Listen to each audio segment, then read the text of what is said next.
बीच रास्ते से लौटने का कोई फायदा नहीं, क्योंकि लौटने पर आपको उतनी ही दूरी तय करनी पड़ेगी जितनी दूरी तय करने पर आप लक्ष्य तक पहुंच सकते हैं। जीवन में सफलता उसी को मिलती है जिसने मुसीबतों का सामना किया है। भगवान श्री कृष्ण ने भी गीता में कहा है, जीवन एक संघर्ष है और इसका सामना प्रत्येक व्यक्ति को करना होता है। मुसीबतों से भागना नई मुसीबतों को निमंत्रण देने के समान है। जीवन में समय समय पर चुनौतियों और मुसीबतों का सामना करना पड़ता है और यही जीवन का सत्य है। आपको एक भी ऐसा सफल व्यक्ति नहीं मिलेगा जिसने सफलता से पहले असफलता और मुसीबतों का सामना ना किया हो। चलिए इसको एक कहानी से समझते हैं। एक बार एक लड़के ने पेड़ के पास एक तितली के खोल को देखा।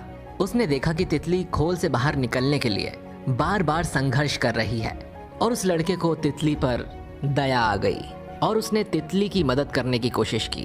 उस लड़के ने खोल को तोड़ दिया और तितली को बाहर निकाल दिया, लेकिन कुछ ही देर में तितली मर गई। लड़के को यह समझ में नहीं आ रहा था कि वो तितली कैसे मर गई और फिर उसने सारी बात अपनी माँ को बताई। माँ ने उसे कहा कि संघर्ष ही प्रकृति का नियम है और खोल से बाहर आने के लिए तितली को जो संघर्ष करना पड़ता है उससे उसके पंखों और शरीर को मजबूती मिलती है। तुमने तितली की मदद करके उसे संघर्ष करने का मौका नहीं दिया, जिससे उसकी मृत्यु हो गई। जिराफ का बच्चा जब जन्म लेता है तो वो माँ के गर्भ से 10 फीट की ऊंचाई से पीठ के बल गिरता है। गिरने के बाद उसमें उठकर खड़े होने की शक्ति नहीं होती। जब जिराफ का बच्चा खड़ा नहीं होता तो उसकी माँ उसे बार बार जोर जोर से लातें मारती है और वो बच्चा तब तक ये लातें खाता रहता है जब तक कि वो उठकर खड़ा नहीं हो जाता। और कुछ देर बाद वो बच्चा डगमगाते हुए उठकर खड़ा हो जाता है। तितली और जिराफ की तरह हर प्राणी को संघर्षों का सामना करना पड़ता है।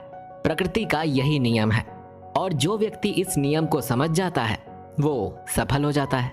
सफलता की हर एक कहानी असफलता की कहानी भी है। जो व्यक्ति असफलता को चुनौती समझकर स्वीकार करता है वो असफलता को हरा देता है, और जो व्यक्ति असफलता से डर जाता है वो कभी भी कुछ नहीं कर पाता। अधिकतर लोग ठीक उसी समय हार मान लेते हैं जब सफलता उन्हें मिलने ही वाली होती है। विजय रेखा बस एक कदम दूर होती है, तभी वो कोशिशें करना बंद कर देते हैं। वो खेल के मैदान से अंतिम मिनट में हट जाते हैं, जबकि उस समय जीत का निशान उनसे केवल 1 फुट के फासले पर होता है। किसी ने क्या खूब लिखा है, मुसीबत आ ही गई है तो डरने से क्या होगा, जीने के तरीके ढूंढो दोस्त, मरने से क्या होगा। दोस्तों, उम्मीद करता हूँ आज का ये वीडियो आपको ज़रूर पसंद आया होगा और आपके जीवन में कुछ रंग ज़रूर भरेगा। तो आज की कई बातों पर विचार करें और इसी तरह के वीडियोस देखने के लिए हमारे चैनल को सब्सक्राइब कीजिए और बगल की बेल आइकन भी दबाइए ताकि आपसे हमारा कोई भी वीडियो मिस ना हो सके। मिलते हैं आपसे अगले वीडियो में एक नए मोटिवेशन के साथ। तब तक के लिए शुक्रिया।